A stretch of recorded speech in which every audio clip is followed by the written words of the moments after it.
When I leave this earth, it's not going to matter at all if Spiller Furniture made billions of dollars and we expanded and took over the entire Southeast. It's not going to matter that my restaurant failed. What's going to matter is how I affected the people on earth around me and how I affected the kingdom for good for God. And as long as that's our ultimate goal, I don't see how we're ever going to quote unquote fail in any way. And it's taken me a long time to realize that, but I think that's really the whole focus of what all of our lives should be in the long run, is how are we affecting those people. Meet John Long. Today, he illustrates the simplicity and peace of a thoroughly tested faith as he shares his story of personal loss, business failure, and the clarity he gained along the way.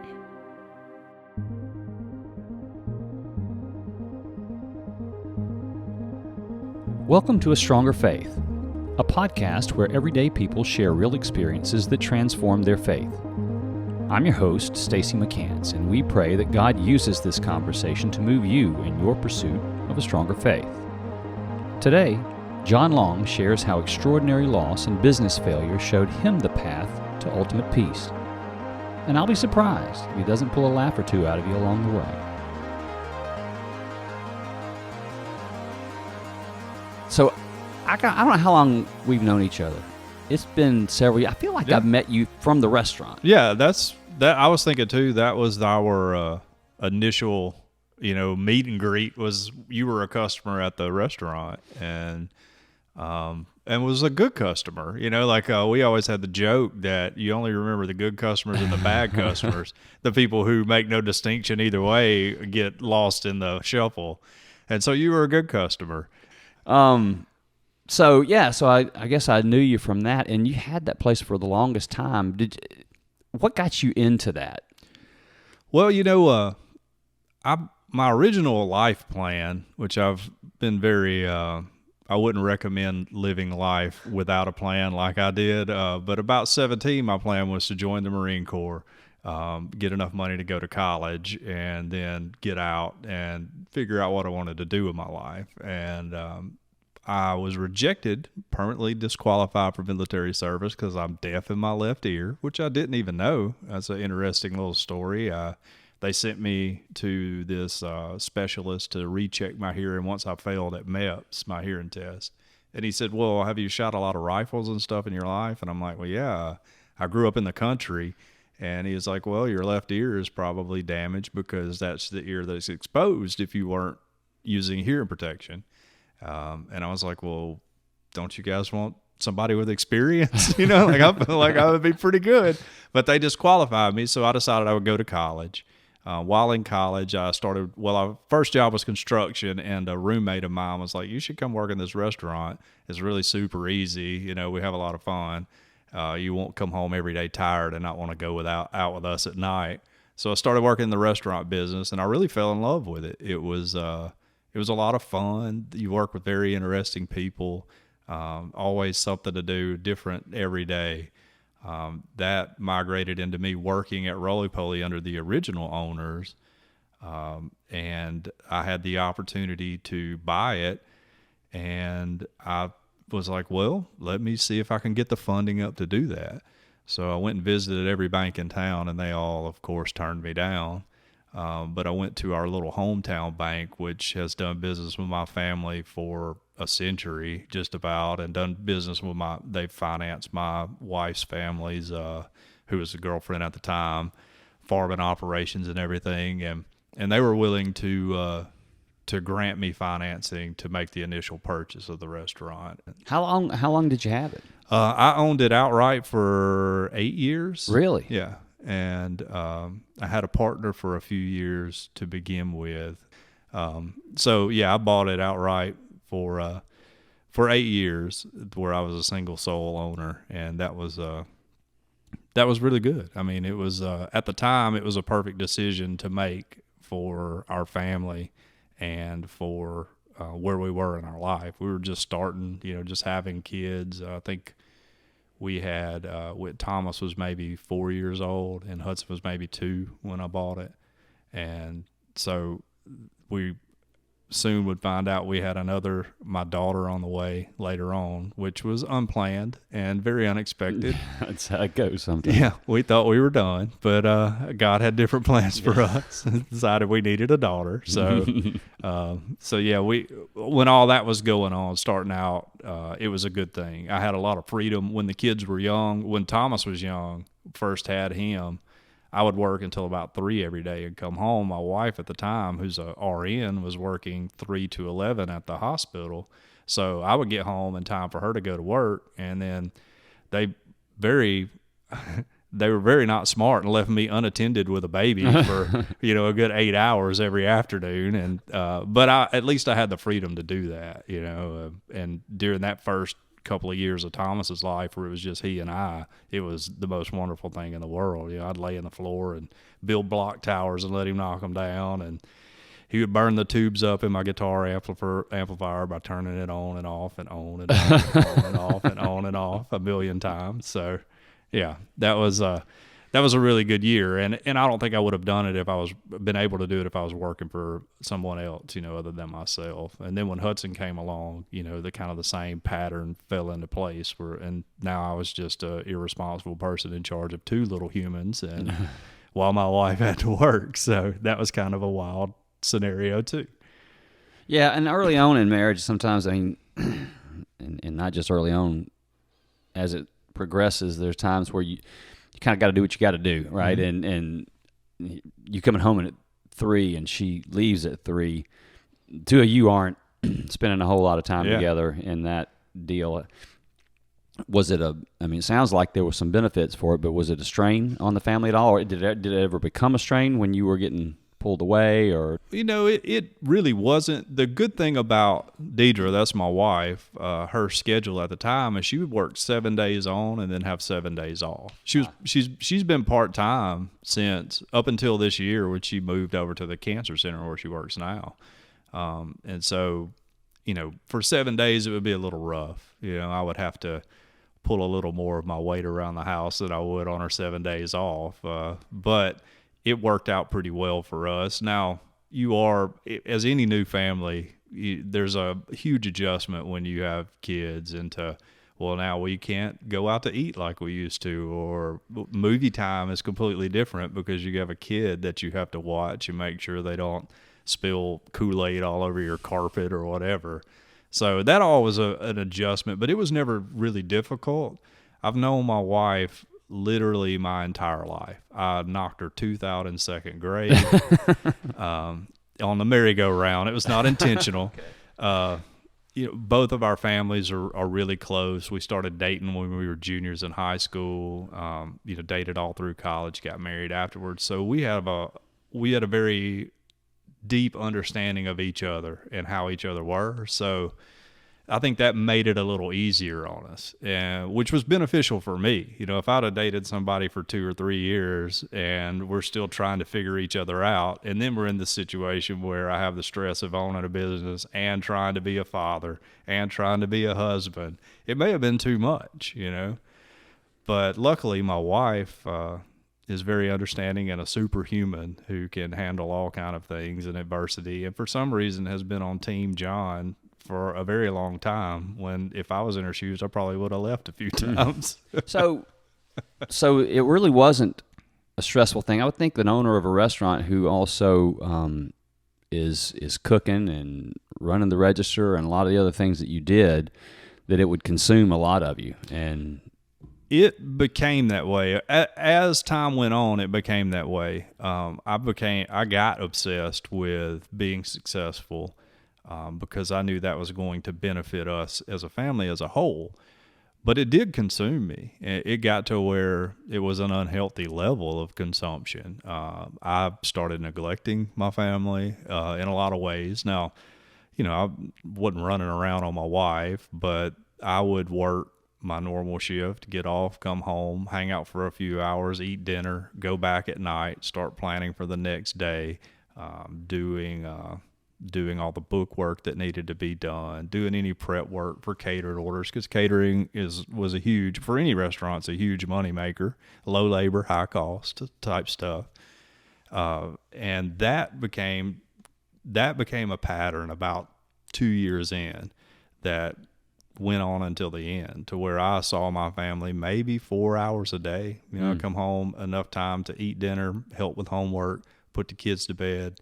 My wife, who has an unhealthy obsession with sleeping, always goes to bed about the time the kids go to bed. So, tuck her into bed, kiss her on the forehead, and then leave and go back and work basically by myself once the restaurant was shut down, which is at 9 o'clock, until 11 o'clock midnight at night. Then come home, wake up at 6 o'clock in the morning, get the kids ready for school, take them to school, go back to work, and that was my pattern for forever, 7 days a week almost. There were a few years where we had a guy, a very good friend of mine. He's not a believer. He was we called him our Philistine. He would run the restaurant on Sundays for me. So, and I trusted him completely to do it. He had gotten out of the Navy, was going back through Alabama to get his telecommunications and film degree. And so he would come and run the restaurant on Sundays. So I was able to go to church Sunday morning with him. The franchise made us be open on Sunday. That was part of the requirements, it was a good day for us for the most part, until they passed the local alcohol laws and every other restaurant decided to be open downtown. But for a while we made a killing on Sundays. So he was a good resource. But once he got his degree and moved out to LA, it became my responsibility. I didn't have anybody else that I could fully trust to run it. Then it became a 7-day-a-week affair, basically 12 hours a day, with a little break for my family in between.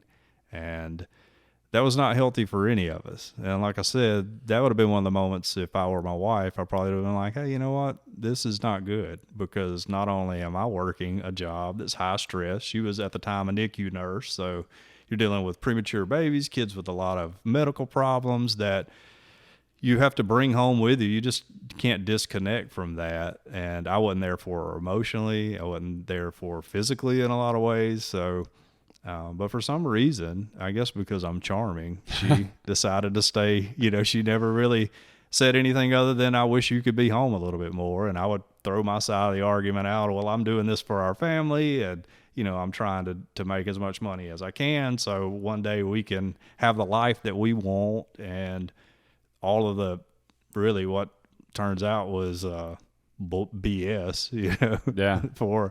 for me to just cover up for my obsession of trying to run this business the best way I can, and being obsessed with it. So it was tough. Yeah, there's nothing wrong with having a desire to be successful. I mean, we're called to produce fruit. Absolutely. In all the things that we do. Yeah.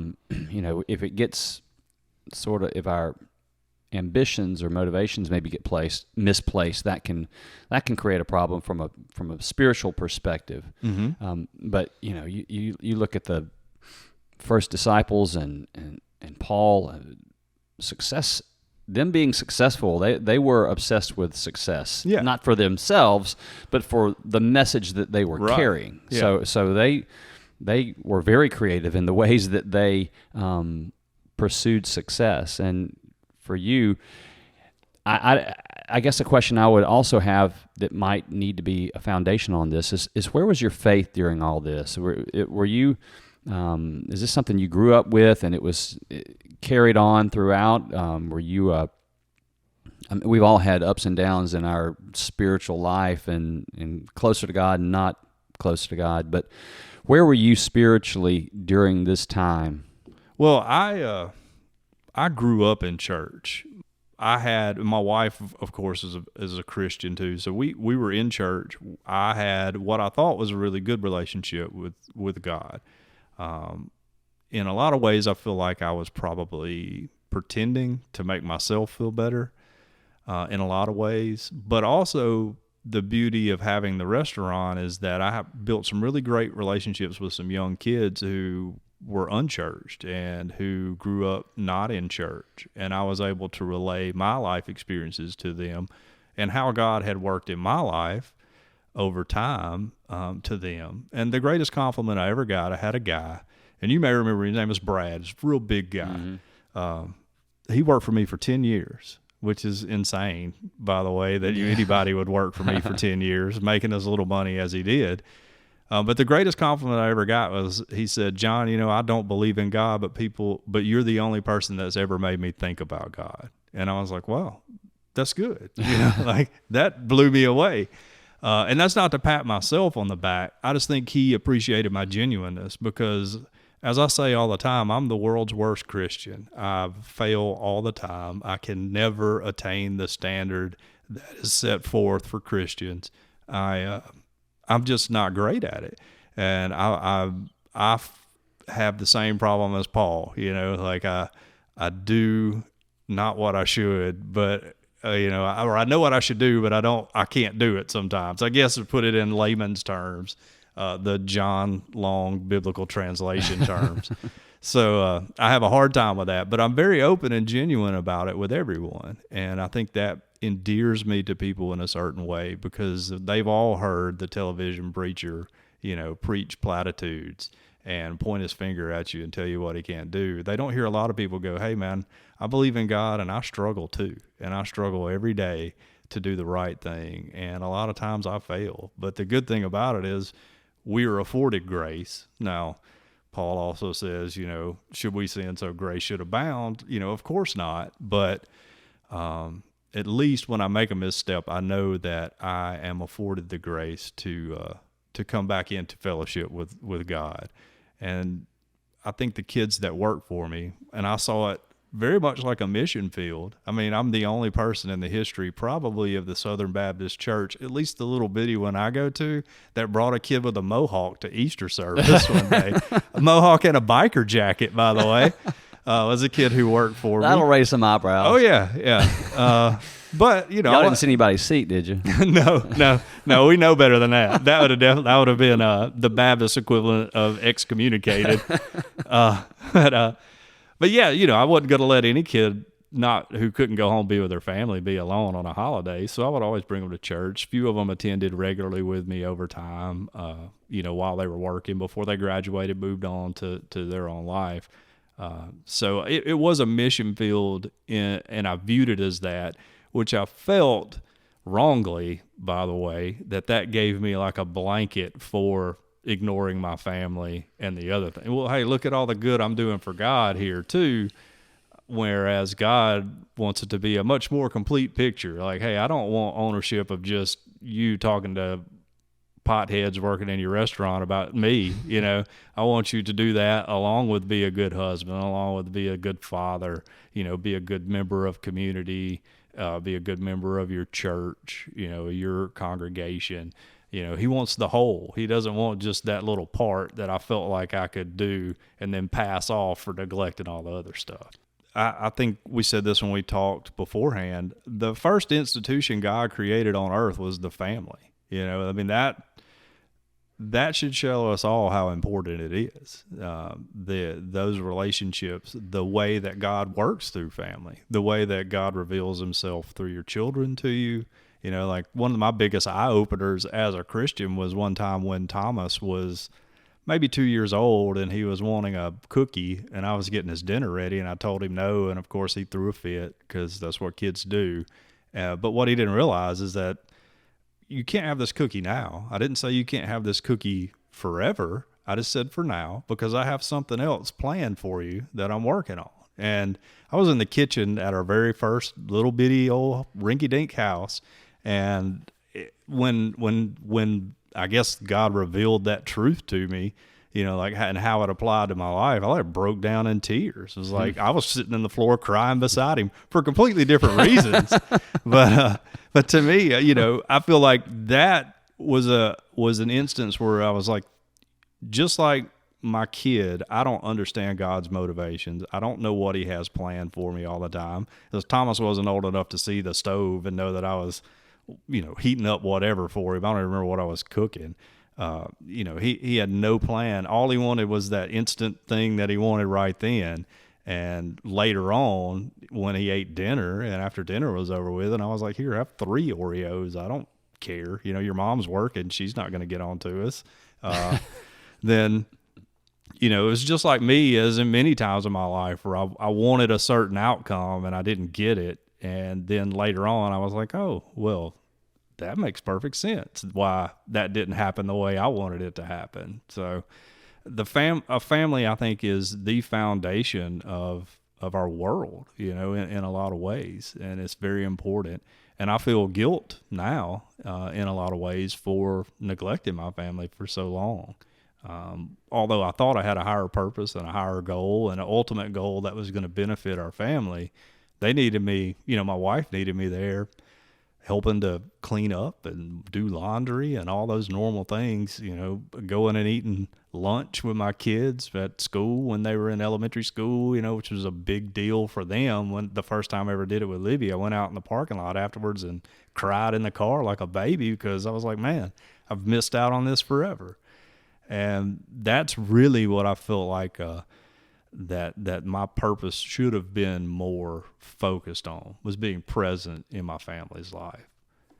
Yeah, but you got this restaurant and you've got this investment and you've got this not just investment of money, but years and time, and you're affecting people, not just customers, but employees in a way toward Christ. I mean, did you go into this with this being some sort of a mission, or was it like, hey, this is something I'm familiar with, I think I can contribute to the family with, and it turned into a mission? Yeah, I would say definitely more that. Like it was an opportunity that I knew that I could make successful, that I could continue, because it was established for 6 years before I ever even got into it, that I could use as basically an investment. That my ultimate plan was always, I'm going to make enough money to justify hiring somebody to do this, and I can go do whatever else. But I never could turn loose of it. I just became obsessed with it. But I'm that way. I have an obsessive personality. So if I get on a streak, I'll just stay on it. It doesn't matter if it's playing Candy Crush on a cell phone. I just can't stop. So, well, there's a thing also in us that says, we are to take care of others and provide and to create whether it's a lifestyle or whatever. And I think there's a ton of people probably listening right now that are obsessed with their income and how they make money, and may be in an unhealthy place as it relates to their family or other things that, what you're saying, are much more holistic in our approach to spirituality and relationship with God. There's lots of places that we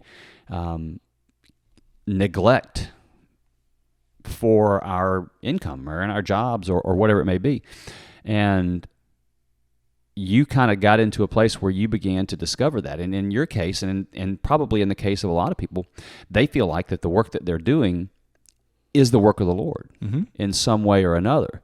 But you're saying you can get to an unhealthy place with that, and I don't think that's an uncommon thing, where though you're 8 to 5 or whatever it may be in service of the Lord in the way you feel, that the fact that it is potentially causing spiritual damage in other places should be a red flag and something that you should address. Yeah, definitely. I think if you take moderation is a huge key in life, for anything we do. And I think if you put anything, even though as well-intentioned as it may be, ahead of God and what He ultimately wants you to do, even if you think you're doing what God wants you to do, if you put it as a place of primary above God, then it's a net negative return at that point, and that's really where I got. I could convince myself of anything. We all can, that we can justify any of our actions if you want to, for the most part. And I had went through just justifying for years. Oh, well, look at this. I got this kid to come to church with me, or hey, I had a long conversation with this guy who used to go to church and then got, disenchanted for whatever reason about why he might think about coming back to church. And that made me feel really great, and at the same time, there were so many other areas that God wanted me to focus on that I was like, well, I ain't got time for that because, I got to finish up this budget for next month, or I have to do payroll, and well, Lord, have to send the taxes in. Can't forget that, because they'll definitely come and they'll let you know if you forget that. So, I've got all these other just simple day-to-day tasks that I have to do too. Well, and my wife knows I love her. My kids know I love them. I'm not a horrible person. I don't gamble our money away. I don't drink our money away. I've put all our money in our account, and I come home and I'm there for a few hours, but I wasn't really doing anything other than just being present, at the most part. Yeah. For the most part, I would, have conversations with the kids, read books. We would talk about Jesus and what they did in Sunday school and all the normal things, but I wasn't making an impact on them as much as I was on anybody else. So, to me, in my mind, that looking back, that's the biggest thing ever that I did wrong in all of it. Yeah. When you think about, and this isn't an uncommon thing like I mentioned before, but all of us at some point have put things ahead of God. Mm-hmm. It could, and the pursuit of money is one of those that is very common. Mm-hmm. I think a lot of people can relate to that. Quite honestly, we have to have money to live, right? We got to have money to pay the bills and buy groceries and put shoes on the babies and all those things. And so we can get to an unhealthy place with that. But you can also over prioritize your children, right? You could be obsessed with them, or a host of things. But it's interesting that you're saying you got probably overly obsessed, and I say obsessed, that might not be the right word. It might be the right word, with something that you also felt like was doing kingdom work at the same time. Right. And you don't really think about that. You usually think about, man, you're putting an unhealthy thing above what God wants. Right. And I wonder how many pastors or people are in a who similar boat. Right. People who just volunteer at church. They're always the people who say yes when church asks them to do something, because quite honestly, a lot of people will say no if the church asks them to do anything, whether it's serve on this committee or ministry team, or cook a casserole for the people who passed away's family, and they're always the people who say yes. And at some point, is that more important than their actual role God has planned for them? And that's a very difficult thing to come to. And I don't know that I could sit here and look at anybody else and go, hey, you need to back off from being such a good Christian. But at some point, I think you have to have a real conversation with yourself and the Lord and go, what else am I missing out on that God has planned for me? And that, to me, is a very tough conversation to have when you have it with the Lord, because you may not get the answer you want. Probably not. But right. What happens, I find, and it sounds like for you too, is this irritant got in the mix, and this problem sort of emerged, and in whatever form it did, it created tension probably inside of you, with you and Deidre, maybe the family. I don't know. I'm maybe putting words in your mouth. But so how did that resolve itself? Well, we had gotten to a point, probably the last 2 years we were open, where we were just about breaking even more months than we were making a profit. We weren't really losing money, but we were breaking even, and it became a struggle, to go, all right, well, I need to cut back on staffing here, or I need to find a way to cut cost. And that became a whole new game for me. Well, hey, I'm going to beat this thing. And like I said earlier when we ate, I blame all this on Nick Saban, because once he came to town, everybody wanted to open a restaurant downtown, and it went from 5 or 6 restaurants that were competing in the same space to 15 restaurants that were competing in the same space. So he's really ultimately who's responsible. So God used Nick Saban That's right. to help you get your spiritual relationship right by causing the demise of your restaurant. That's right. Yeah, exactly. He works in mysterious ways, Stacy. But so, that became a whole new game for me that I became obsessed with. All right, well, let's see how we're gonna do it this month, and let's see what I can do to make a little extra money this month. And My wife really footed all the bills family-wise for us during that time, because there were months where I couldn't take a paycheck because I had to cover other costs, which is not uncommon in small business anyways. If you're a small business owner here that's listening to this, you've probably had to do that before too. That doesn't make me special or anything. That's just part of the game of being a small business owner a lot of times. So, the power bill and the mortgage and everything at the home was my wife's basically salary was devoted to that. And then I was working with the restaurant. Well, during that time, our church offered a men's thing. Every church is into doing men's ministry now, which is needed. I think it's a very useful thing. And the Lord really laid on my heart that, hey, your family needs to be your number one primary motivator in life, not your business. Your business should be there to support your family, but your focus needs to be on your family. And at this time, my oldest son was about to become a teenager. And so I knew that I didn't have but a year or two more of him actually thinking I was a decent person before we got on opposite sides of every issue.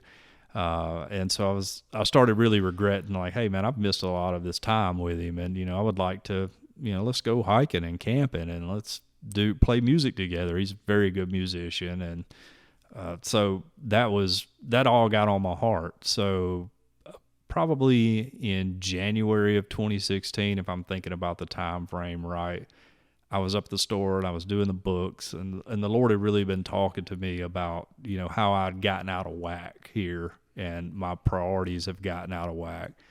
And so I just said a prayer. I sat down at a table and I was like, look, Lord, this is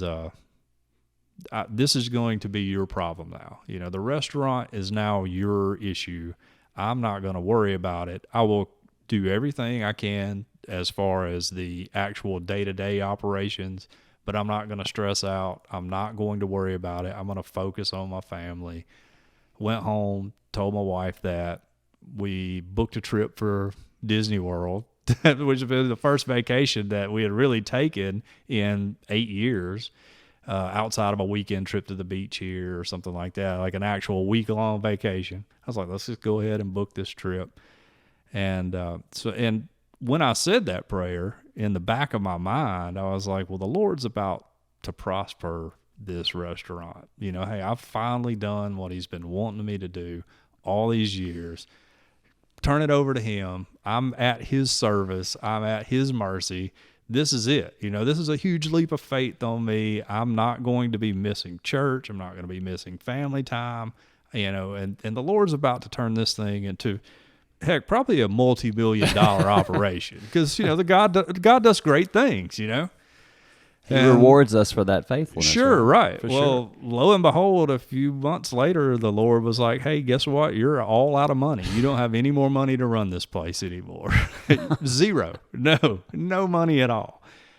Which, a real funny story in all of that is the month before the payroll I went and was getting ready to do payroll, and I looked at the bank account and I was like, I don't have enough money to pay everybody. And this is like a Thursday morning or whatever, and payday's on Friday. I'm about to start writing checks for everybody. And I was like, I don't have enough money to pay everybody. So I sat down on that bench in front of the pickup window, which, everybody listening probably doesn't. It was before we opened, and I was just like, well, I can pawn off my guitar and I can pawn off this. I got amps and I can get that old guitar out that doesn't actually work, but maybe I can get $20 for that. And, I can make this work, because I'm not going to not pay my people to work for me. If it comes down to it, then I'll sell all of my little trinkets and toys that I have and we'll pay everybody. And out of the blue, my mom knocks on the door of the restaurant, and I go up there and she stuck a $3,000 check in my hand, which was just about the same amount of money I was short, and was like, I was praying and God told me you needed money. And I was like, well, Mom, you don't have to give me money. I do need this money, but I don't want to take this. And she was like, if you take that back from me, then you're not invited to Thanksgiving.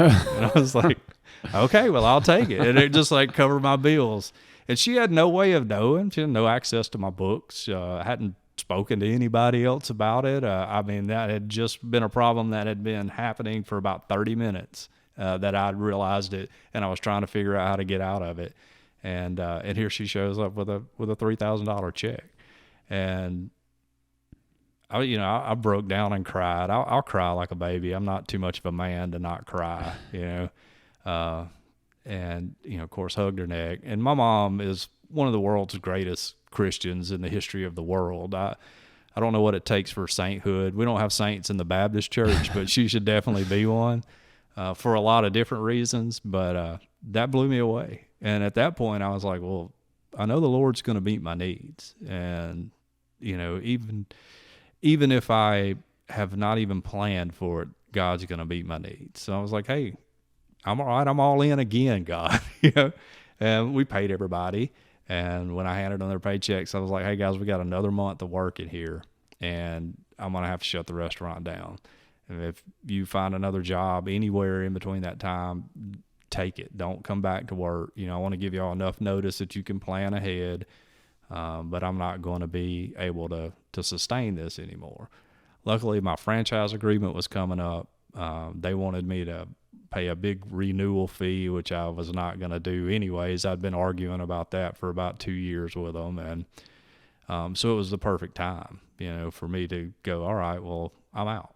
And I was completely broke on the day we shut it down. I had to go home and tell my wife, hey, we don't have any money. Guess what? We don't have any money, and we're going to Disney World in like 2 weeks.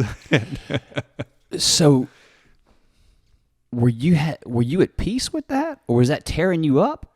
Well, it still tears me up sometimes because I feel like I'm a failure in a lot of ways. I worked so hard, put so much time and effort, so much thinking into it that it's still, there'll be times I'm sitting in my office now and I'll just like kick the bottom of my desk because I'm just mad at myself. For some reason, it'll just pop in my head like, why didn't you do this? Or why didn't you make this decision? But at the time, when it was time to shut down, there was no other option, really. I mean, I could have gone and gotten a line of credit from a bank, or I could have gotten another loan, but it was only, to me, felt like that was delaying the inevitable, and it was just going to put me further in debt. So it was just what had to be done at that time. So how do you reconcile the prayer that you had and the time you spent in prayer and saying, God, I am just turning this business over to you. I'm turning this situation over to you. And the expectation is success once you do that. And that all the things are going to get aligned correctly, and you're going to be the family person you want to be. The business is going to be successful. You'll be able to continue with mission there. This is kind of things that I think would naturally come into the mind of anyone. Yeah. And what you're saying now is it all unraveled. I mean, Right. is that God not answering a prayer? Is that God answering a prayer in just a different way than you expected? I look at it that way, is that God knew, as he always does, what was best for me. And I think he knew if we'd have started making a lot of money, I would have became more obsessed. We would have expanded to different locations, which we had talked about way before, early on, when we were actually making a lot of money. That it would have just exacerbated an existing problem that was already there. And I felt like that God, in his wisdom, especially looking back at it now, it's kind of hard sometimes when you're right in the middle of it to go, well, this is definitely what God means, because you're in the middle of it. In any kind of crisis, whether health-wise or whatever. But as you get some perspective and some distance from that, you can look back and go, okay, well, God really knew that if we would have made millions of dollars, that it would have only became worse for me as John running the restaurant, and John ignoring his family, and John being more obsessed with the restaurant than being more obsessed with God, ultimately. And even though I'm not a horrible person at any time, there's really not any benefit eternally for being obsessed with my place of business rather than being obsessed with God, So I think he just knew. I didn't like the answer to the prayer, though, to be honest. Well, but and I try to put myself in the position of someone who does not believe there's a God. Sure. And that they could say, that's proof that there's no God, right? In this sense, that you prayed a prayer and the actual opposite of that happened. And I feel like people often feel like God is some kind of genie that gives us what we want, right. wishes and stuff like that. But at the same time, I can understand that perspective. It's like, that's really convenient that you can just say, oh, well, this was really his plan. Right. No, I could definitely see that too. I could see, in fact, I've had that conversation with a non-believer before. Not necessarily about the demise of my restaurant, but about just how God works in general. And that has been an age-old questions that theologians, a lot smarter than me, have tried to deal with. And what I come back to is that example with Thomas when he was a kid in the kitchen, where he didn't understand why I was saying no. And he had no knowledge of anything else that was coming in the future, had no knowledge of anything that was happening at the present to set up his future. All he understood was no, and that he couldn't have a cookie. And he didn't know that I was making probably some really awesome hamburger helper for him. And I was the same way. Like I wanted the cookie with my restaurant. I wanted things that were going to be great in what I wanted. But God was like, hey, just give me a minute. I'm browning the meat for your hamburger helper. And in a minute, you're going to have the most tastiest cheeseburger, macaroni, hamburger helper you've ever had in your life. You just got to stick with me here, And so in my mind, a no or God not answering a prayer the way that you want him or think he should is not necessarily a bad thing. And it never has been because, we know that ultimately everything's going to work out for the good of those who believe in Christ. And I think of Joseph in the Bible. Joseph, if you read there in the end of Genesis, the worst thing anybody could say about Joseph, who was a little prideful when he was bragging about his dreams to his brothers, but he really never did anything wrong. And he had such a rough time to get to where God wanted him to be and to use him. And Joseph was a great person. I mean, he made the correct decision all the time and did the right thing all the time. And it was still a struggle for him. And the reason for that was that God was preparing him for the role that he wanted him for. And sometimes you got to go through some valleys to get to those mountaintops. And that's really what I think when someone who doesn't believe questions if God doesn't, give us whatever we want, or why is there suffering in the world if we have a good and loving God? I'm not smart enough to answer all those questions intelligently, but that's what I think about, is that God's always preparing us for what he wants for us. And we just have to be willing to submit to that preparation.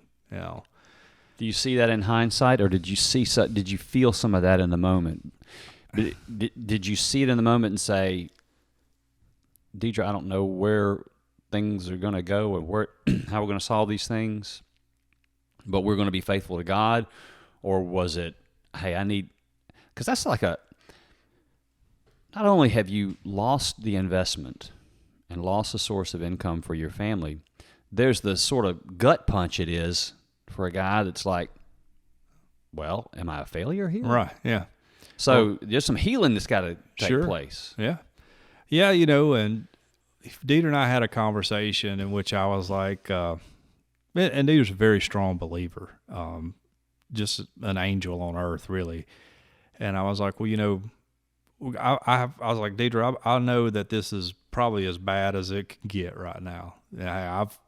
I've basically wasted our money,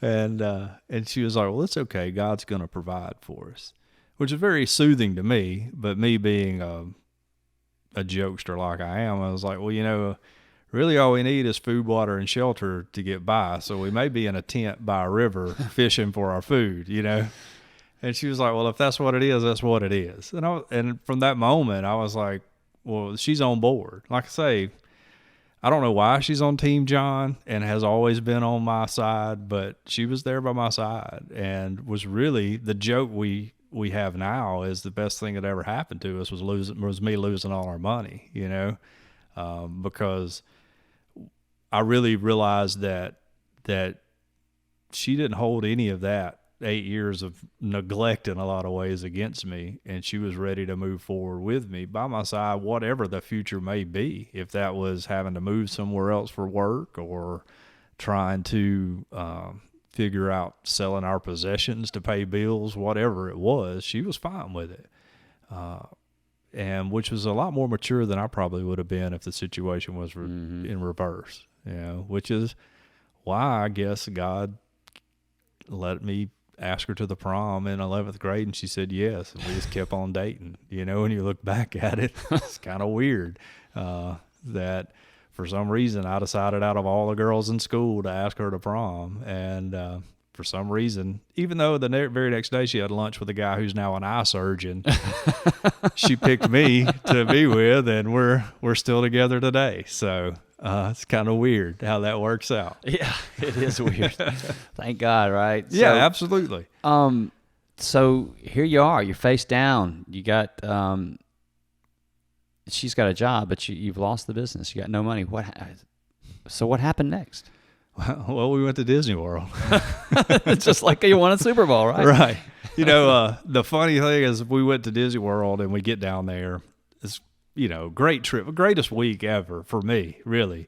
Although the only money we had was the money she had gotten paid that week. Of course, prepaid for the trip and all that. So we didn't have huge expenses. And my wife's about as tight as I am when it comes to spending money. So she had planned to get the free meal plan and all that stuff. So, but we got our picture made there in front of the castle. I'm not a huge Disney guy, so I don't know all the names of the stuff, but people know. Everybody gets their picture made there when they go there. And I put it on Instagram, and I was like, we're at Disney World and we're broke. That was the caption that I had. And it was 100% true. But after that, I spent a good 4 months. Yeah, 4 months at my house, basically fixing everything my wife had asked me to fix for, about 8 to 10 years. This board's loose on the threshold. Can you get that fixed? And this brick's cracked on the outside. Can you get some grout and fix all of that? So I did that. Spent a lot of time feeling sorry for myself, to be honest, about, hey, how can I, have made such a mistake, and how could I have wasted all our money, and why I'm such a big failure and everything else. And, but during that time also, I was taking the kids to school, and I was going and eating lunch with them, and I was picking them up from school, and we were throwing baseball in the backyard and catching lizards in the backyard or down by the creek behind our house, and just having the grand dance parties in the living room. I mean, we were doing all kind of crazy stuff, and it was amazing. It was a really great stretch of time for me to heal and get over feeling sorry for myself, more or less. And about the time I was starting to get my resume together, to figure out what I wanted to do, I had several offers, like right after I went out of business in the restaurant business, from people that I knew in the industry that were like, hey, come on, you can come work here, or you can come work here.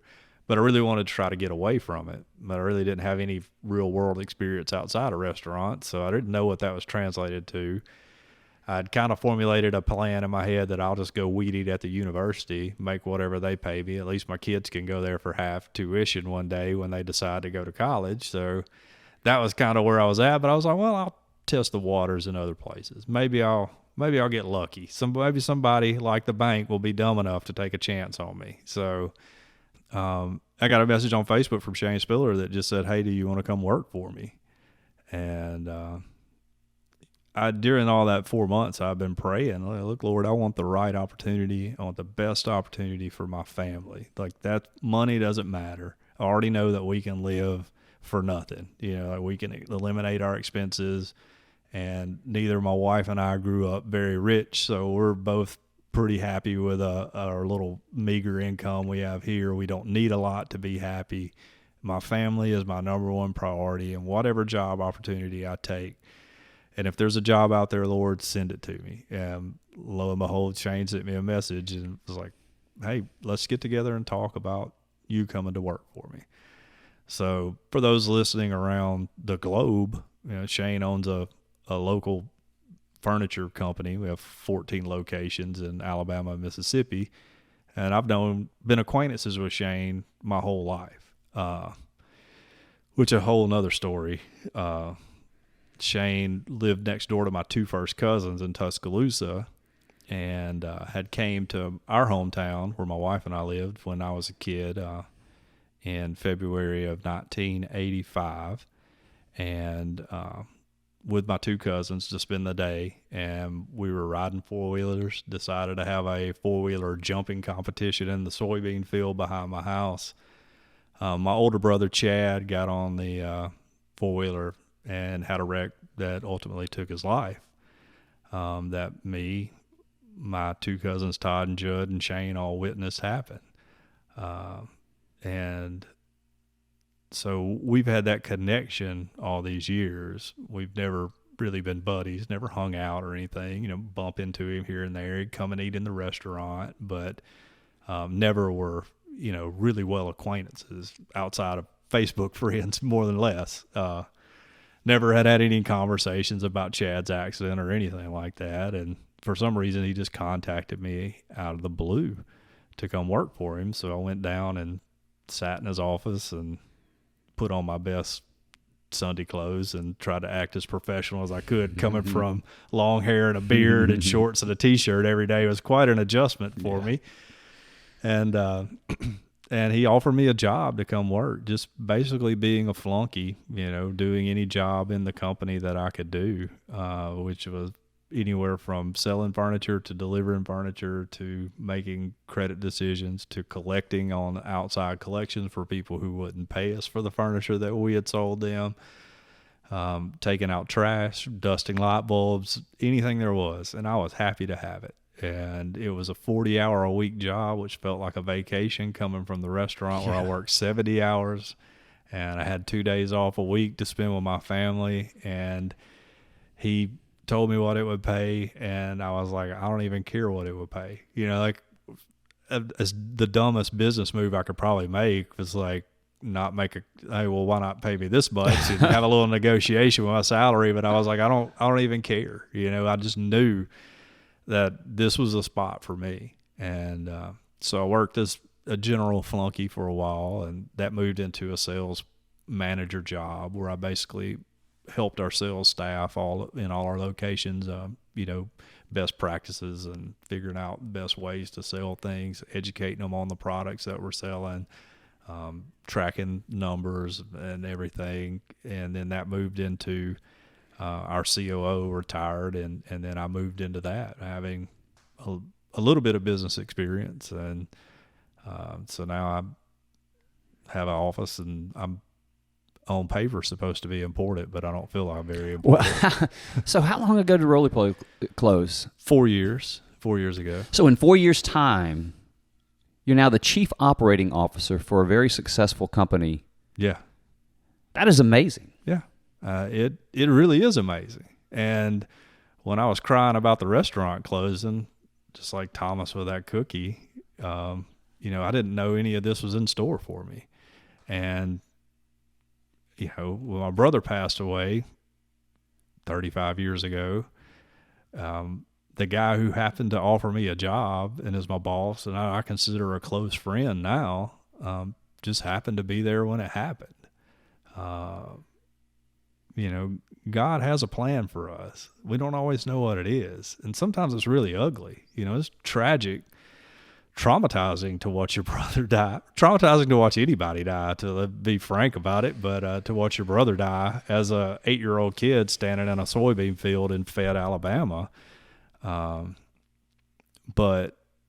look where that got me now, and learning to deal with trauma as a kid helped me with any other traumas that I've had and difficulties that I've had. I've always looked at it like that's probably the worst that it can get. For the most part, there's a few things that reach a level that would probably be above watching your sibling die. But, if losing all my money is the worst that can happen, that doesn't even scrape the surface of the pain I felt with that. So in a way, that was preparation for later events. As you and I discussed earlier, I don't know that I would have ever came to be a Christian if it weren't for my brother passing away, because I've always been stubborn and rebellious and don't really like people telling me what to do so much. But I realized early on that life was a finite process. There's a beginning and an end, and I learned that a lot earlier than a lot of people do. And I knew that if there was an end and there was an afterlife, then I definitely needed to be part of that. So that one event really shaped so many other events in my life. When my middle son, Hudson, he has multiple congenital heart defects. He's had open heart surgery. He's got a pacemaker. He's a medical miracle. I don't pump him up too much because I don't want him to think he's defined by the fact that he has heart problems. So we don't really talk about it any more than we talk about his grades or anything else with any of our other kids. But when all that hit, and the pain of having a kid that we found out before he was even born, he had multiple heart problems, and we just basically had to wait for him to get here to see if he was going to live long enough to do surgery on. I was emotionally in a better place to be a good father and a good husband to my wife because of learning how to deal with trauma when I was such a young kid. I knew, like, this is probably the way you need to handle this. This is the way you need to talk to your wife, because I'd saw my dad talk to my mom when they were both grieving through all of it.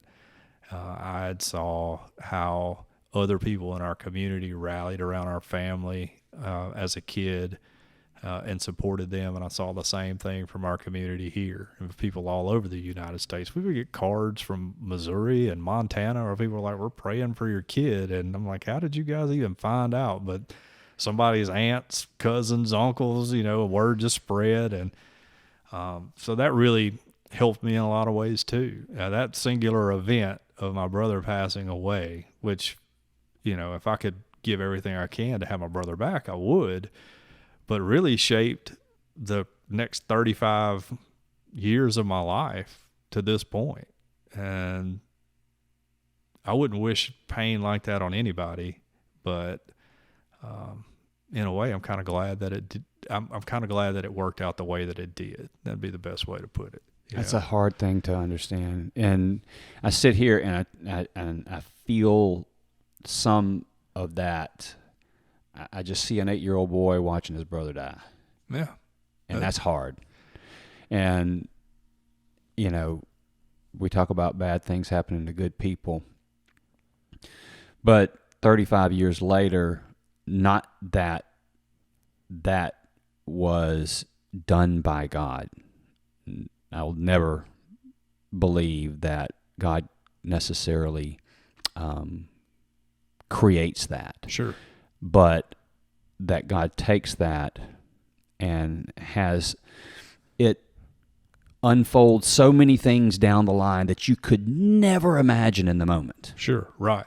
And it should remind us when we get in those moments that there are so many things that will spring forth from this that God will do and is in the process of doing for our good. Mm-hmm. That it's hard to imagine. You have the gift of hindsight 35 years later, and who knows what's going to happen in the rest of your life to your children, whatever it may be.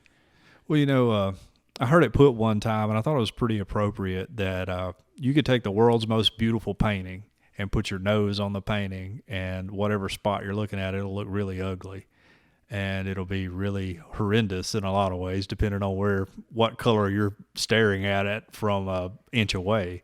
But as you back up from that painting, with each step you take away from it, it becomes clearer and more beautiful until you get to the right distance to view the overall view of the artist, what the artist intended for you to see.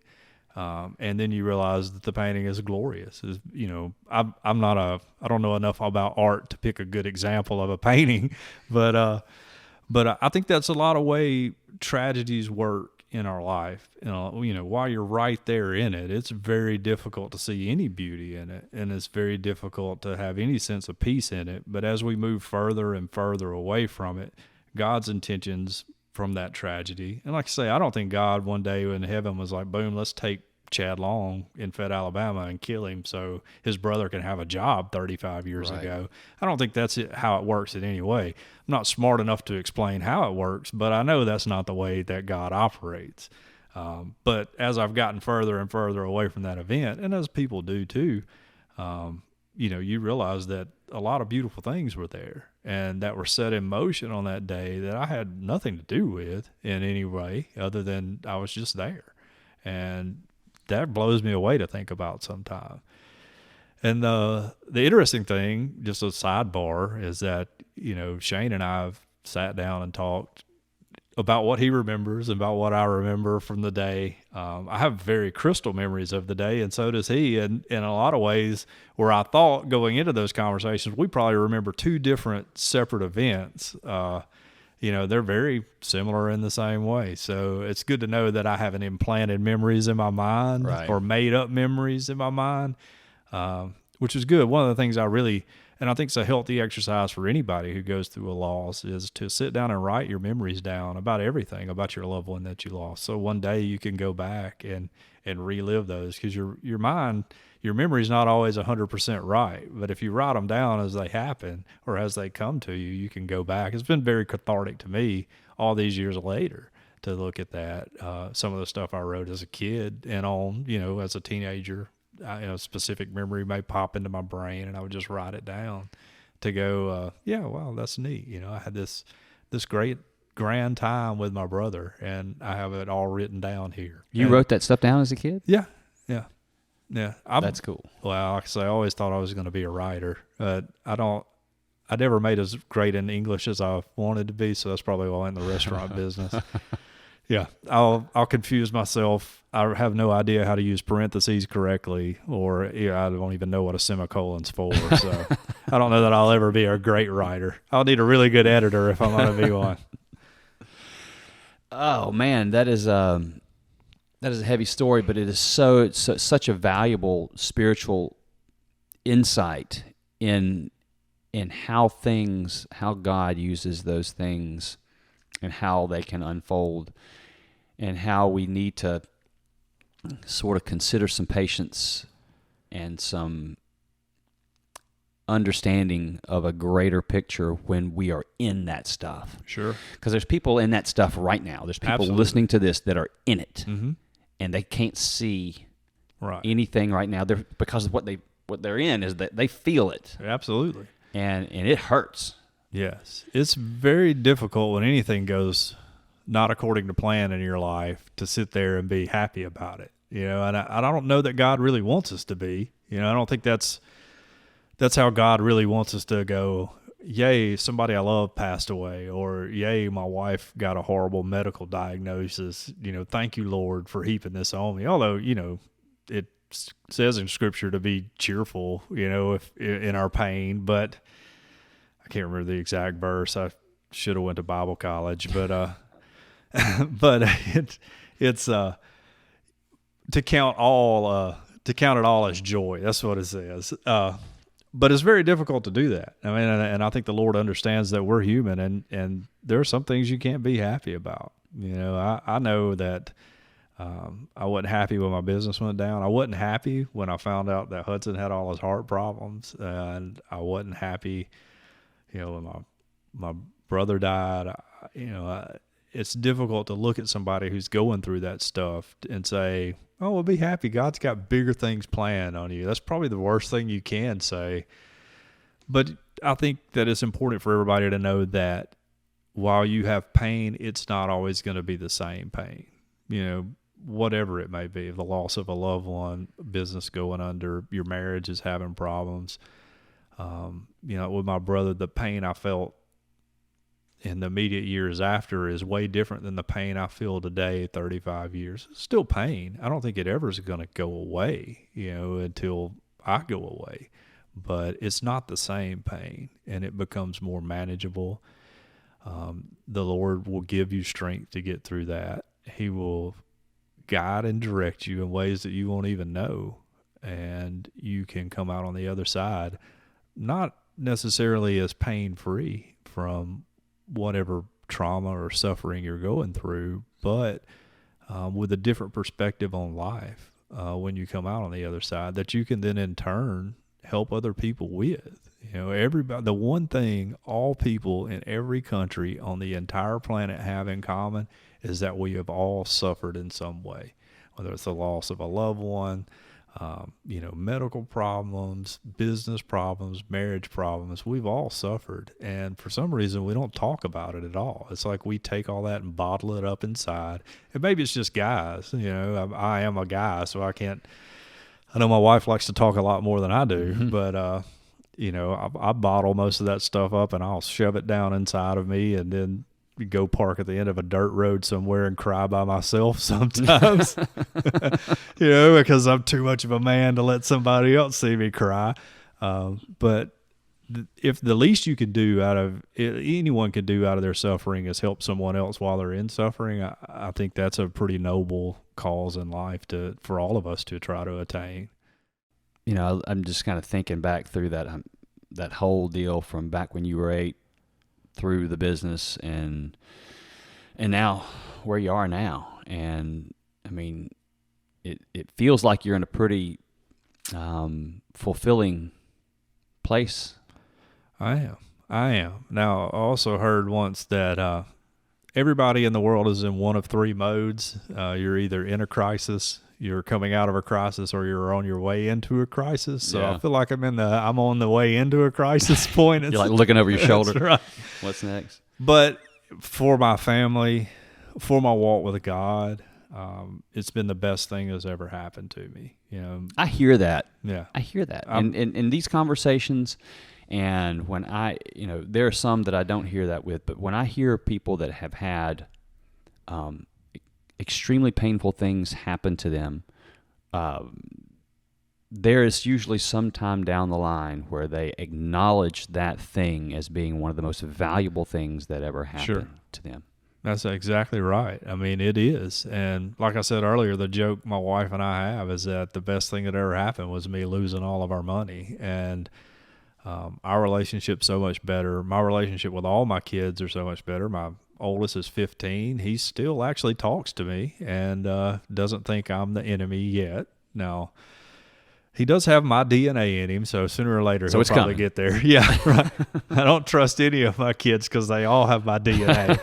But I just hope that their moms overrides mine. But our relationship's been great. My middle son Hudson is joined Boy Scouts, and I was a Boy Scout growing up, so I get to go on camping trips with him now and hiking and teach him how to tie knots and all that Boy Scout stuff, and that's been really good for our relationship. My daughter is growing as quick as a weed, so I'm just trying to impart as much dad wisdom on her as I can before she turns into a teenager and another person that I don't understand. So it's been really great for me and our family. It's been great for my walk. Shane's a very committed believer. We pray together. We share scripture together. I'm very fortunate to be where I am around other people who are in the same station as life as I am, that I can share experiences with, and we can lean on each other. We make no bones about it that we have a lot of believers in our office and within our organization. We don't ask them to hide it. We don't require anybody to be a believer, of course, if you want to work or be a part of our organization. But people are able to express their faith. It's just a completely different world than the restaurant business, and a completely different place in life for me that I'm so happy to be in, that I never would have experienced if I just hadn't. I don't think I would have experienced if I would have not put my trust in God, during all of that. How has it affected you spiritually? What would you say?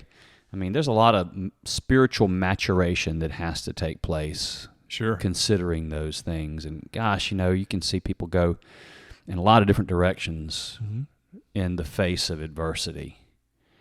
I mean, how would you characterize sort of your spiritual understanding now versus maybe what it was years ago? Well, I completely and wholly trust God now.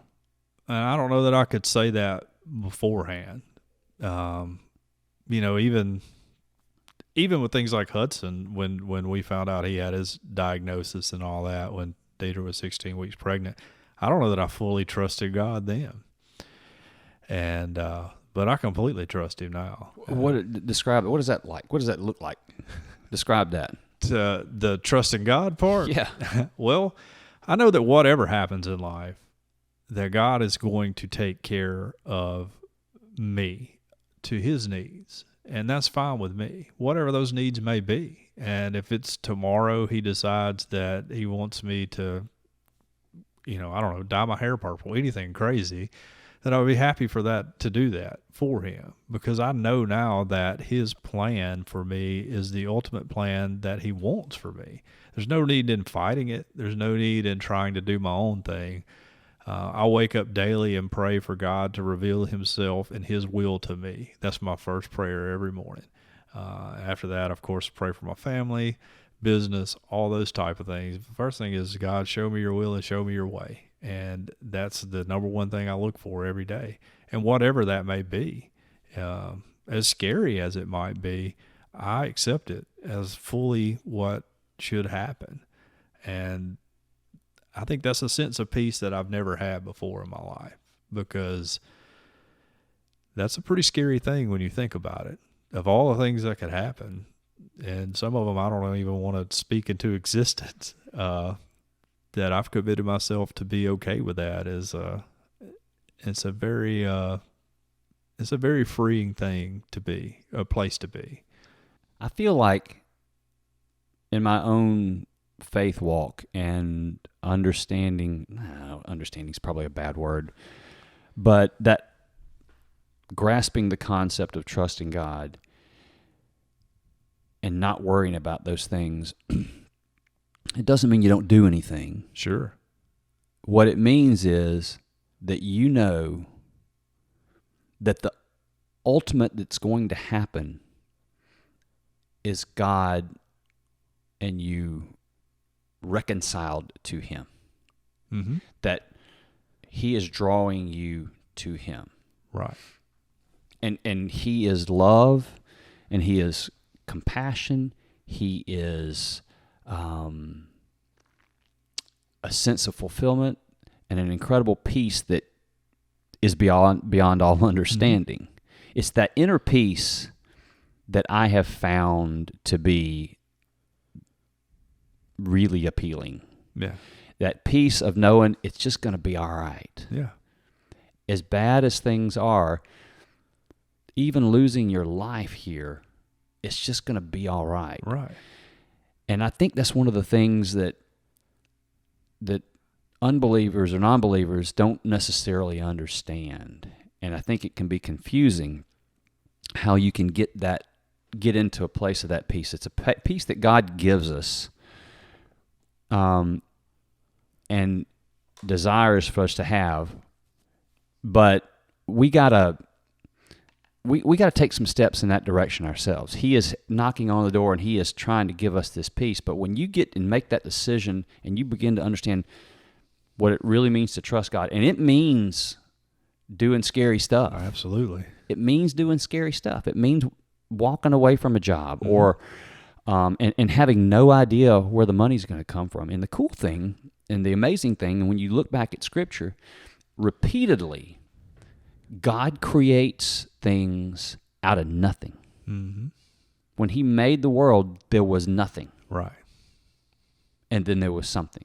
Yeah. There are stories in Scriptures, and there's parables too, but there's literal stories. I think of the woman who had nothing left, no oil, no flour, nothing left. And Elijah came, mm-hmm. and knocked on the door and said, God is going to provide for you. And she said, well, as a matter of fact, I'm about to use the last bit of oil and flour to make something for me and my son, and then we're going to die because we have nothing left. Right. And you want me to make you food? He said, yes. And for a year or more, it never ran out. Right. Something being created from nothing. You had no business experience other than running a restaurant, which is good. Right. You don't know anything about furniture, or you don't have an MBA. And in 4 years from having a restaurant go under, you're the chief operating officer. That to me is something out of nothing. Oh, it absolutely is. And that should give people a lot of hope. Yeah, I would think so. But that story is common throughout. Mm-hmm. And people will get in situations and say, I don't see the way out of this. Right. I don't see it. Yeah. I don't see how I find a job. I don't see how we make the rent. I don't see how this marriage is going to get saved. I don't see how it can happen. And if you're trying to do it yourself, you're probably right. Mm-hmm. But when you have this peace inside of you, knowing that you can trust God because God is the God that creates stuff out of nothing, it just happens over and over again. Oh, I know. And, we do too much, and I'm guilty as much as anybody of relying on ourselves and our own understanding, and that's really not how God wants it to work. Now, like you say, I think God gave us the faculties to use. It's like the old joke of the lady who's on her porch during the flood, and, they send a boat. She says, no, God's going to take care of me. And then she's on a roof, and they send another boat. And then finally, they send a helicopter, and she won't get on the helicopter because God's going to take care of me or her. And she drowns and gets to heaven. It's like, God, I thought you were going to take care of me. He's like, well, I sent you 2 boats and a helicopter, Yeah. Like, he gives us a brain to use. He gives us the tools we need to be successful, but it's really the reliance on him more than anything. I don't think if I was out of a job, I wouldn't sit back and go, well, God's going to provide for me and not do anything. I don't think that's really how he wants us to work, but I think that God will provide for us in his own way, in his own time, if we have faith in him and are willing to put in the work on the other side. Yeah, it's very telling sometimes, I think, when you look at what God has done for people. Like you say, just out of nothing. There's no reason I should be where I am. Like I said, back at the very beginning, I've lived my entire life with very little plan, which I would not recommend to anyone. But where I am is all due to God.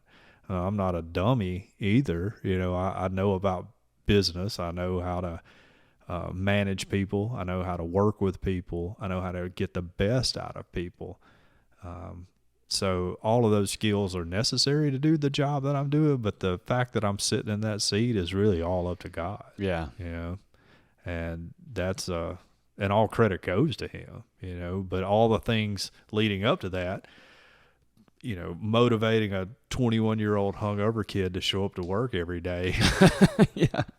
Really helps. Hey, that's a skill set involved there. That Exactly. You don't, those same skills. You don't learn that in school. Right. Translate to motivating a 35-year-old father of 3 to be able to be a better salesperson on the floor. It's all the same. It's just applied in a different way. That's an important point, too, and that's an important point in life.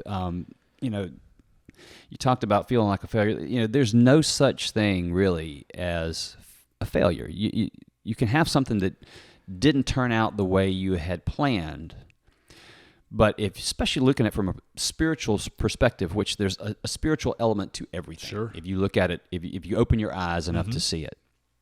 But all of those things are building blocks, as unorthodox as they may be. Yeah. All the experiences that you have. And so when somebody maybe has this feeling of worthlessness, or they don't have a skill set that they think they should have, or experience. Well, that's not true. Mm-hmm. You have been given these elements that make up you. Yeah. It's your attitude about things because of the experience you had when you were a teenager, and the job you got fired from when you were 22, and the success you had and the money you made at a different time, and the way you managed relationships or things that happened to you. And all those things make up who you are and prove to be valuable. I believe God puts those in place for us to do work for him. Absolutely. And we don't need to negate their value. Mm-hmm. Those things are extraordinarily valuable. Yes, they are. And so you don't have an MBA. Yeah. But the stuff that you do have, is priceless stuff right. that you probably apply on a daily basis, and who knows where you're going from here. Yeah. I mean, experience is the biggest teacher. That's what we all say. It doesn't matter if you have a degree in an area or if you have, like I say, an MBA or whatever. If you have the experience to get the job done, then you can do the job. And any task that the Lord sets before you, He's going to prepare you for. So you're going to be equipped to do that. And you may not realize exactly how. I may not have thought about when I was, making ends meet at the restaurant, how that was going to do going over invoices now, but the restaurant business is a business of pennies, really, essentially, for anybody who ends in the restaurant business. They know exactly what I'm talking about. Mm-hmm. People taking too many napkins can sink you so much, So that now, even though we do more business in a month than we would do in a year at Roly-Poly with the company I'm with now, I have that same attitude, which makes us a little more financially sound, because I'm looking at always, hey, how can we get this cheaper? How can we do this better? How can we be more efficient in this area? And I didn't need to go sit through 2 years of grad school to learn how to do that. I've spent 8 years doing that in a restaurant that ended up failing, so it's really helped me out a lot, and it's really made our company, at least for this last couple of months or this year, to be more profitable than it's been in a long time. And I'm proud of that. I'm proud of that for the company, not for myself or anything I've done. I've just been a small part in the machine, the cog in the machine that made that happen. But those experiences are key in life. And like you say, you may have been fired from your job at the snow cone shop like I was as a teenager, and that one experience will help you do something else greater for the kingdom of the Lord in the long run. And that's really all that's going to matter. When I leave this earth, it's not going to matter at all if Spiller Furniture made billions of dollars and we expanded and took over the entire Southeast. It's not going to matter that my restaurant failed. What's going to matter is how I affected the people on earth around me and how I affected the kingdom for good for God. And as long as that's our ultimate goal, I don't see how we're ever going to, quote unquote, fail in any way. And it's taken me a long time to realize that, but I think that's really the whole focus of what all of our lives should be in the long run, is how are we affecting those people? Like the lessons that I teach my children about God and their relationship with God are going to be compounded throughout their generations to long after I'm gone. Hopefully their grandkids and great grandkids are affecting the world positively for Jesus because of something that I did today with my family. And that's a much greater reward, I think, for all of us than any personal success we could have in business or finance or whatever.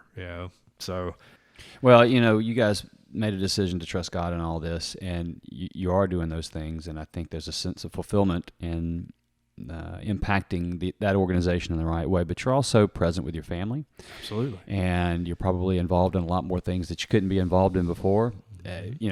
One of the things that I find interesting, and now that I'm doing this especially, is you've gotten involved in a podcast. I have. You and a friend of yours, I guess from back home. Yeah. Tiny is his name now. Yeah, we call him Tiny. Well, he's not a tiny man at all. In my experience, any man that's got the name of Tiny is the exact opposite of that. So, yes. But he seems like a pretty fun person. But so how did this podcast come to? By the way, the name of the podcast is Earth Oddity, right? Yes. Earth Oddity Earth podcast. Oddity. Yeah. And you guys have been going for like a couple of years or so? Yeah, a couple of years. We've released an episode once a week. We had about 145 episodes, I think, somewhere in that range. Yeah. I thought it was a lot more until I was told I was wrong by Tiny. But we cover odd news. We like to have fun. We're both believers. We go to church together. I was his second choice to be a podcast host or co-host. So, but I'm the one who was dumb enough to say yes, so I'm doing it. And we are unabashedly Christian, but we're not a Christian podcast. We try to just have fun. We don't make any bones about being Christian. We're both Baptists, so we'll skirt the Baptist line of what might or might not be acceptable sometimes. I like to say we'll get to be PG-13 if you were going to rate us sometimes. But it's just good, clean humor and just a couple guys that have fun. If anyone that's listened to this listens to our podcast, I would say set your expectations low so you can be amazed.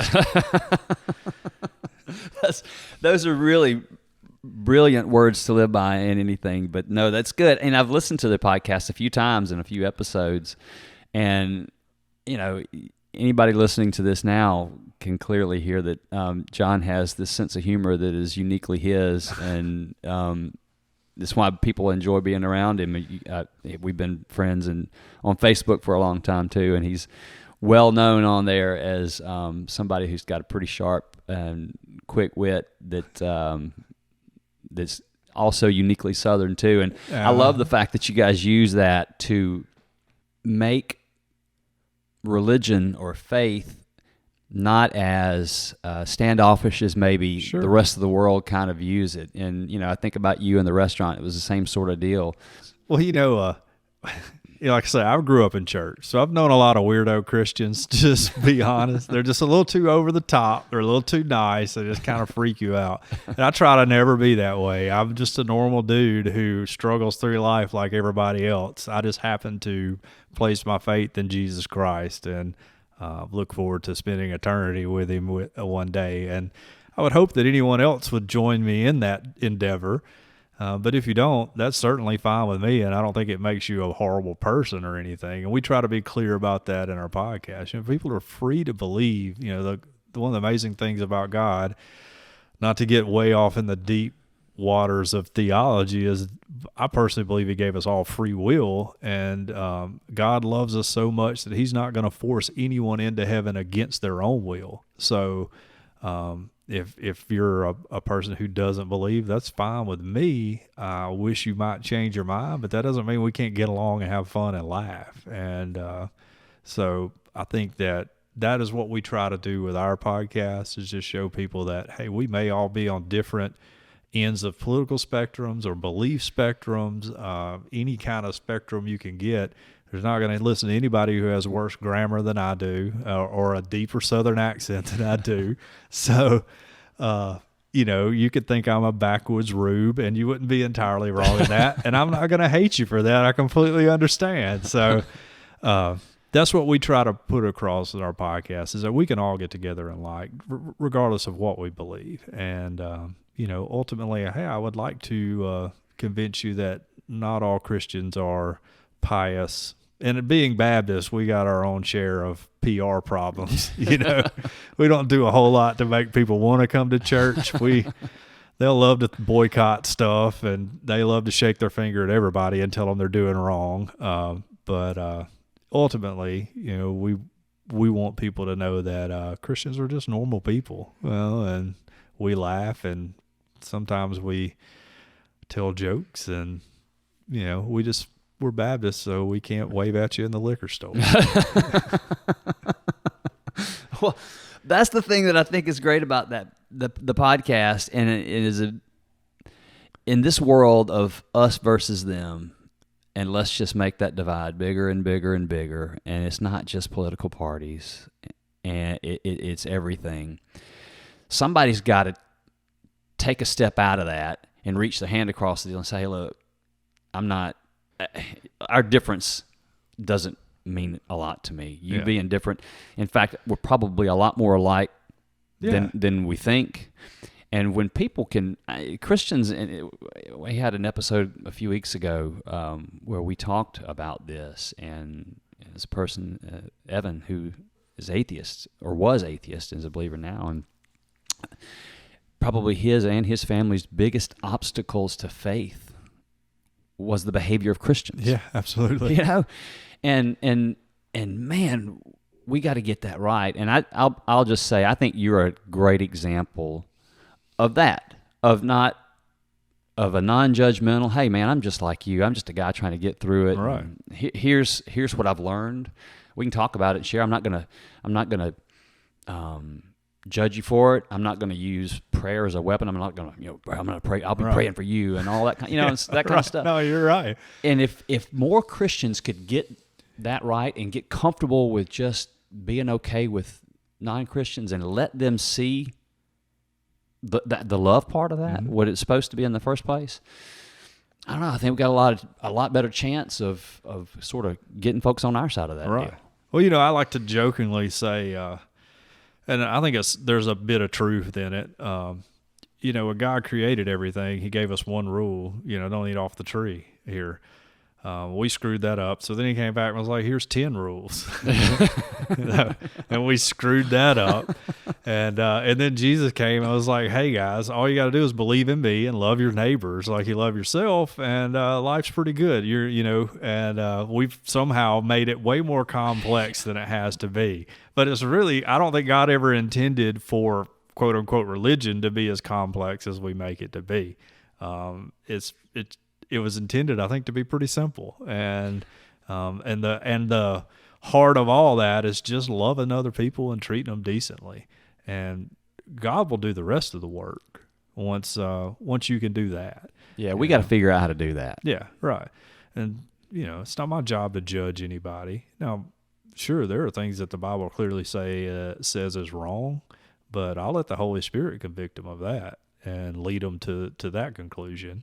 If you're running around with your wife, that's clearly wrong. I don't think you need me to, not you personally, Stacy, not to get you in trouble, but I don't think someone needs me to tell them that. They probably already know it. And I don't think they need the Bible to tell them that either. Yeah, right, exactly. So I just want to be normal and have good relationships with people and laugh and enjoy life. I don't take myself too seriously. I think that's the biggest problem people have in the entire world is they take themselves too seriously. And so once you can strip away that, get rid of your ego, so to speak, life's a lot of fun. So is a relationship with Christ. Yeah, and I don't know if that was the intent going into the podcast or not, or that evolved into that, but I can hear that in the podcast. I think you guys do a great job of talking about real everyday thing. I love the odd stories, and John's got really quick wit on those things too, and makes it a lot of fun. But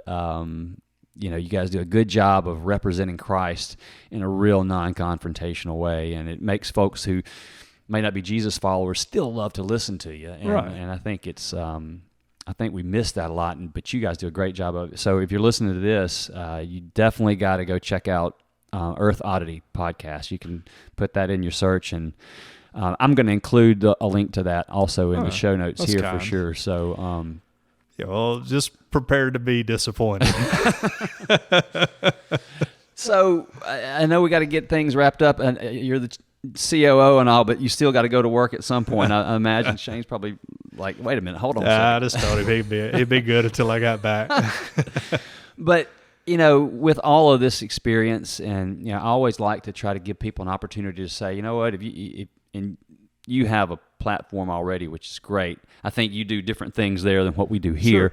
But, from all of what you've experienced, I mean, whether it be spiritual insights or just this message that you would sort of want to be the flag that you carried, or the message that you delivered from a spiritual perspective, and it may be a couple or whatever, but I mean, not to put you on the spot here, no. But do you have something that bubbles up when that question comes out? Well, if I were going to talk to anyone about faith, the first thing I would say to any of them, or about my faith, is Romans 10:13, which is, for whosoever should believe in the Lord shall be saved. And I think that is the number one focus I would try to put on anything. And that doesn't necessarily mean it necessarily means eternal salvation, but I think it also means that whatever circumstances you're going through, if you call upon the name of the Lord,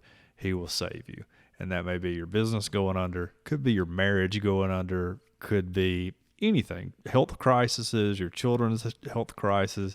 Maybe you got an unruly teenager like I was growing up, who's just as stubborn as he can be and tries to get into as much trouble as he can. And I have ultimate faith in that. The other thing is to is to not take yourself so seriously. I think I said it earlier. I think that is a huge lesson that I've learned. I thought I was, an important guy, or I thought I had a lot of things figured out, and God really brought it on me that, hey, you're just a small cog in my plan for life, and, play your role and do a good job, basically.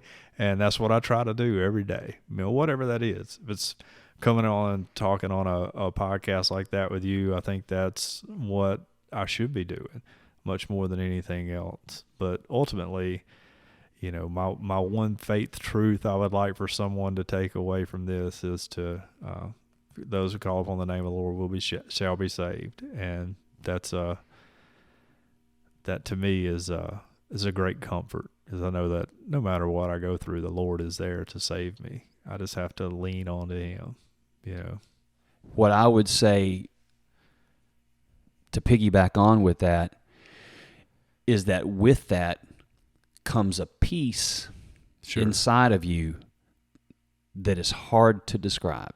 Oh yeah, absolutely. And for those people who have done what you said and have made these leaps to truly trust, when it's not an easy thing to do, the result always ends up being peace. Yeah. It may not have, the circumstances may not work out like you thought they were going to work out. Right. But there's a peace that comes with that you can't put a value on. That's 100% true. Man, you have imparted your unique spiritual insights on this group today, and I really appreciate you coming out here and taking some time, and it's nice to have you in my house. And yeah. I've been in your restaurant. You fed me for years and years and years and years, and all I was able to do was give you a bottle of water. So, you're fine. Sorry about that. You helped clothe my children for a lot of years, Stacy. So I owe you more than you have given me. Oh man, well, this has been a great pleasure, and anyone listening, you got to go check out Earth Oddity Podcast. You get a lot more of John in that on a weekly basis, and so I'm sure after you had a little taste of his wisdom and humor today, you're going to want more of that. But I don't know about you, but I could listen to John simplify what most of us try to make unnecessarily complex all day. His understanding of faith and peace is brilliant in its simplicity, and he reminds us that as Jesus followers, our main job is to reflect the love of Christ, especially to those who need to see it the most. John watched his older brother die when he was 8 years old. That's something nobody should ever have to experience, especially an 8-year-old boy whose big brother is also his hero. It can't not break your heart to think about what that kid had to endure. John risked and lost his family savings as he watched the business he poured his soul into for nearly a decade dissolve right in front of him. So why is John Long so peaceful today? I think you'd say it's pretty simple. He turned to the only solution, which also happened to be standing right beside him the whole time: God, his Heavenly Father. He recognized God's presence in all the painful situations he encountered, and because of that, John counted those events as gifts rather than curses. It's a powerful lesson for all of us. God is love, and if we'll just turn to Him and trust Him when we need saving, He will absolutely save us. Thank God for John Long, his faith, and his ability to share it so peacefully.